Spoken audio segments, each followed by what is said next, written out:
Саламатсыңдар ма балалар? Әдебиеттік оқу сабағымызды бастаймыз. 28-ші сабақтың тақырыбы халқымыздың салт дәстүрі. Балалар, бірінші тапсырмада қандай бесік жырын тыңдадыңдар? Өздерің қандай бесік жырын білесіңдер? Немесе қандай тұсау кесу туралы әндер білеміз? Есімізге түсіріп өтейік. Тұсау кесу. Қаз-қаз балам, қадам бассаң мәз болам.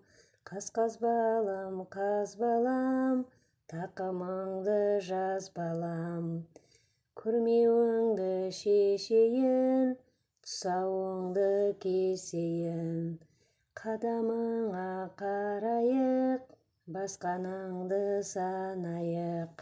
Қаз-қаз балам жүре ғой, балтырыңды түре ғой. Тай құлын боп шаба ғой, озып бәйге ала ғой. Балалар, өзіміз қандай бесік жыры әнін білеміз? Есімізге түсіріп айтып көрейік. Балалар, жаңа суретте көріп өткендей, осы дәстүрлерді қайдан көрдіңдер? Тұсау кесу, бесік той және де өз отбасыларында қазақ дәстүрлерінің қайсысы орындалады? Бұл дәстүрлер менің отбасымда да орындалады. Шілдехана, тұсау кесер, сүндетке отырғызу, беташар сияқты қазақтың салт дәстүрлері отбасымызда да орындалады. Үшінші жаттығуға қараймыз. Неліктен салт дәстүрді ұмытпай жалғастыру қажет? Салт дәстүрді ұмытпай қастерлеуіміз керек. Себебі ол ата-бабамыздан келе жатқан дәстүр. Балалар, бесік жыры әнін мәнерлеп оқиық. Таңдап әкеп тал терек, бесік идім сәндерек. Құс мамығы көрпешең, жұмсақ бекен бал бөбек. Әлди ай, салтын сақтап сыйлаған, халқын жатқа қимаған.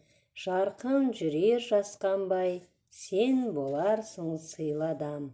Әлди ай, бабалардай батыржан, аталардай ақылман, аналардай ақынжан, сен боларсың құлыным. Әлди ай, дүниемен елдесіп, ақын жатқан бұл бесік, дүлей күшпен белдесіп, батыр жатқан бұл бесік. Әлди ай, ертеден жер тербеткен бұл бесік, киесі сөз серт өлең, ел тербеткен бұл бесік. Әлди ай.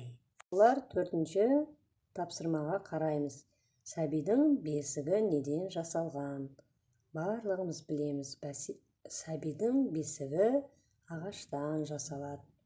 Бесінші тапсырмада бесіктің құнды көне мәдени мұра екені туралы не айтылған?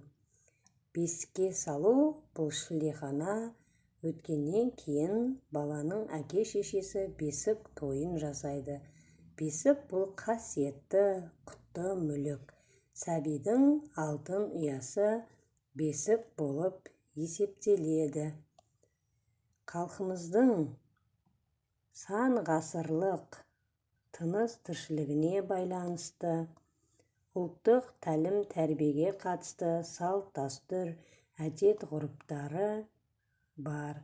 Соның бірі бала туылғаннан кейін баланы бесікке салу дәстүрі. Бесік адам сатысы. Қазақ халқы бесіксіз үйде береке жоқ деп өмірге келер сәбиді асыға күтеді. Себебі бала өмірдің гүлі, жалғасы. Нәрестенің өмірге келуі отбасы мүшелеріне әкесі мен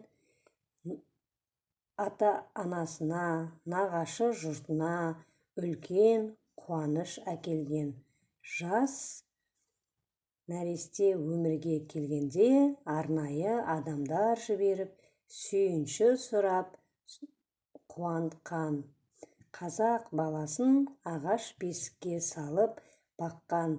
Ағаш бесік көшпелі өмірге өте қолайлы. Бесікті қазақтың құрмет тұтуы, яғни соншалық кейде атасы жатқан бесікке немерелері жатқан, және де қазақтың туған жерді алтын бесікке теңеуі де бесікті ардақтаудан шыққан. Екінші тапсырмада бесік жырын кім айтады? Нәрестенің анасы, нәрестені ұйықтатқан адам. Бесік жырын нәрестенің анасы айтады. Жетінші тапсырмада бесік жырында сәбиге қандай тілектер айтылады? Салтын сақтайтын, халқына еңбек ететін, сыйлы, батыр, ақылды, ақын болсын деп тілектер айтылады.